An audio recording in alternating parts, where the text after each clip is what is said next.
So we recently went camping in Death Valley in California with our 4-month-old baby, and honestly it was really amazing. I was definitely a little bit worried before, just because, you know, taking your New York City baby out to California and into the desert and then camp for the first time is a little bit intimidating, but it was really awesome. Honestly, Death Valley is amazing. You should definitely go if you have a chance. It's really convenient to go to from Las Vegas, which is what we did.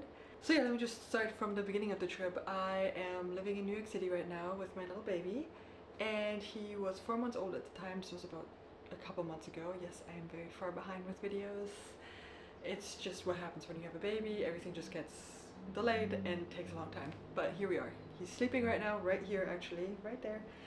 So I have about 20 minutes. We'll see if I can make it. So the trip started at JFK airport, and I get onto the plane. I was flying with the baby by myself and then was meeting up Chris in Las Vegas, and I get to my row, and honestly flying with a baby is kind of nice because you get priority everything and you also get a seat with extra space.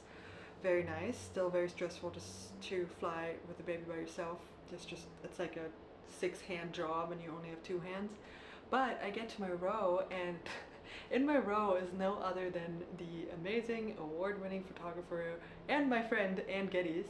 It was so nice. It was her and her agent, who I've met before last year for a video shoot when I was actually very pregnant, so they were already like asking about the baby back then. So it was really fun to run into them on this flight and present this baby, which he had a great flight. It was a daytime flight. It was quite nice. So it was just a really fun little start to the trip. So we stayed in Las Vegas for a few days, and obviously that's a little bit nerve-wracking with the baby. It's also just like a weird thing to do with a baby, but honestly I think babies love Las Vegas. It's like everything they love. Bright lights, lots of people that are smiling, dressed up people, lots of noises. Obviously it can be a little bit overstimulating, but of course we had a hotel room to retreat to whenever it got too much, and I honestly loved it. I know I've said this before, I really love Las Vegas, and I recently learned why I love Las Vegas so much, and I think it is because everything around us is starting to get, all of the design and all of the art and all of the like public buildings and public spaces and advertisements and everything, it's getting more and more bland in a way and more corporatized. And I think the reason I like Las Vegas so much is because it's still so colorful and so intense and just so vibrant. And you know, I'm not gambling there, I'm not rich enough to go to any of the shows, so we're just walking around having a good time, looking at the hotels. I think it's really cool that you can walk through all of the hotels and the lobbies. There was a really beautiful exhibition, actually beautiful exhibition with flowers at the Bellagio Conservatory. A lot of people don't know this, but first of all, it's really cheap to fly to Las Vegas from almost anywhere in the country. And then Las Vegas is a huge hub for accessing the amazing outdoors of the Southwest. And we initially wanted to kind of take it slow and just go to the Valley of Fire State Park, which is like 30 minutes away, but then we were like, you know what? We're just gonna do it. We're just gonna drive a little bit further and go all out and do one of our bucket list items, which is Death Valley National Park. And so we did. We picked up a rental car from the airport, which was honestly pretty affordable comparatively. And then we also rented literally all of our gear. There's a few companies that do that, and the company that we went with was really nice. They have an office right by the airport, so we were just able to get our car and then swing by this office. There's a bunch of different packages, but they basically give you everything you need, like a tent, stove, all the cooking utensils. They even had this little shelf where you could take what other people had left behind, stuff like salt and pepper or oil for cooking, or just toilet paper, just all these things that you usually buy for a longer period of time, and obviously when you're flying in you might not bring those things. So then we had all the gear, we did a round of shopping still in Las Vegas. We drove about an hour and 15 minutes, maybe a bit longer, to the Furnace Creek Visitor Center. There's a bunch of different ways in which you can drive into Death Valley. I didn't do any of the research, Chris did everything. I was pure passenger princess on this trip, and we got to the visitor center with like 15 minutes left before it closed, which ended up being really good because they gave us great tips about campgrounds, roads, weather conditions, all of that. Also, the girl at the visitor center looked at the baby and was like, oh my god, I haven't seen a baby in months. And I was already like a little bit nervous about bringing the baby into the desert. But that reaction, I was just like, oh, are there not supposed to be babies here? Because I brought mine. But it was fine. It was all good. We went to the Texas Springs campground the first night, which was literally right by the Furnace Creek Visitor Center, which was a really cool area. It's definitely a nice spot to kind of start your trip. I was a little bit hesitant before going on this trip because I'm not really somebody who is super interested in desert landscapes. I would always rather go to the jungle or the beach or just water. So desert is sometimes a little bit of a tough sell for me, but this was 100% worth it. I loved it. I really, really did like it. The vegetation, the campgrounds were honestly amazing. Just the wide openness, especially for someone who now lives in New York City and it was winter the whole time, and just being out and having all of this vastness was just really special. I really did appreciate it more than I thought beforehand. So we camped in Texas Springs the first night, really nice. We did a little hike just around there for sunset and it was really beautiful. And now I just want to talk a little bit about the cameras that we brought because we are photographers. And we brought the Mamiya 645, which is a film medium format camera. I made a video about that, which you guys really enjoyed, and I loved that everyone left their comments about their experiences with this camera. And yeah, it was a very fun video to make. I also brought the 35mm Pentax Spotmatic, which I don't think I used very much. We also took the point and shoot, the Olympus Stylus I think it is, which I really like that because it's so fun. It's really nice for family snapshots. On this trip I think we got some really precious shots with that camera. I also brought my Sony A7, which is the camera I'm filming on now. That's kind of my work camera, but I did rent a 70-300, which was the first time I shot with something that long. Is that, I don't know if that's how you refer to it, but it is a big boy lens. And it was really cool. It was really cool for the compression. We went, for example, to that Badwater Basin area where it's just a massive salt flat with the mountains in the back, and it did some really awesome stuff there with the background compression. I really did enjoy it. I think I would love to try that with film sometimes, but obviously it's a little bit intimidating, and you know, I think these photos are cool. I like the digital photos here.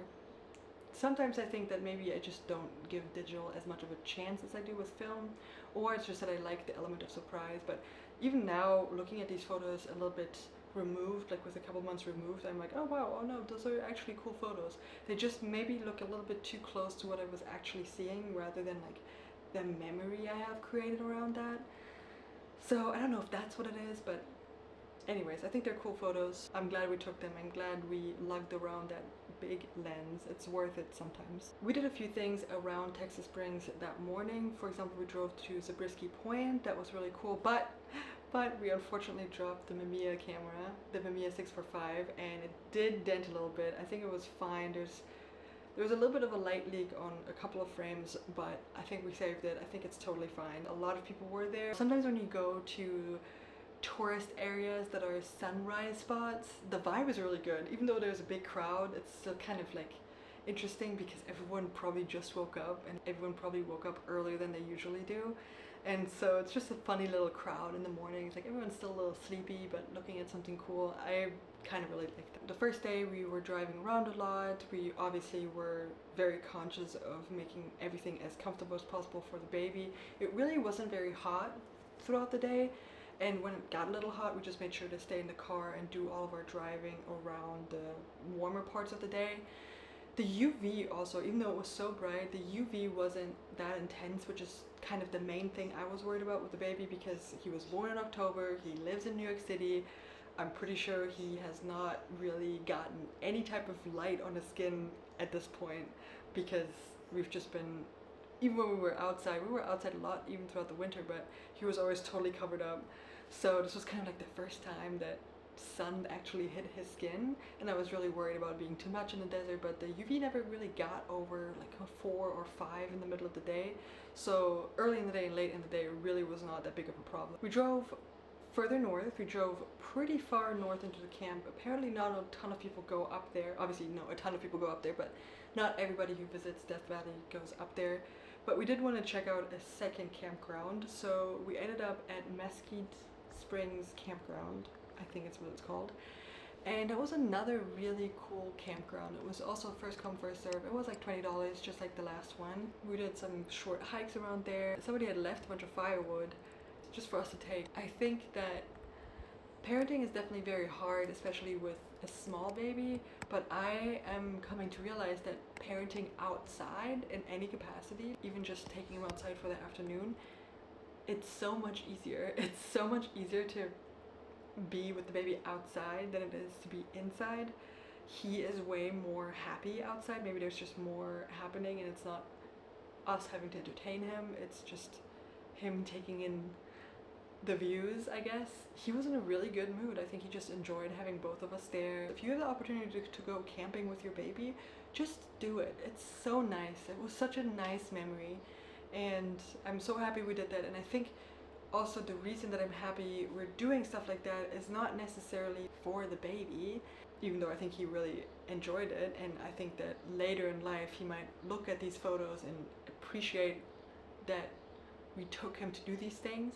But I think it's specifically for us to learn how to do these things and to gain a certain type of confidence in ourselves to do the things that we love and include him in those things. We went back to Las Vegas, we dropped off our gear, we went to In-N-Out Burger, of course, for dinner, which I have a really funny memory of that exact In-N-Out Burger from that last trip I went to with my family. And then from In-N-Out Burger we went straight to the airport, dropped off the car, and took the red eye back to New York City, which, you know, of course it's a lot to fly with a baby, but it really wasn't that bad. It really was not that bad. It's all doable. He was quite happy. I just had him in my little carrier and yeah, he was fine. He slept most of the time. Red eye flight at 4 months old is really not that bad. So yeah, I feel very proud of him. He did a really good job with his first trip, and I also think that we did a good job, and we did a good job enjoying ourselves and creating hopefully a good memory for this baby. This baby just woke up. So this is gonna have to be the end of the video. Thank you so much for watching. Please subscribe if you like any type of photography content, New York City content. If you're a mom, if you want to be a mom, I want to share a little bit more about baby life, maybe, potentially, but I'm just mainly sharing photos and photo tips, so definitely subscribe, please. Alright, let me get this baby. Hi baby, did you wake up? Have a good night. Did you have a good night?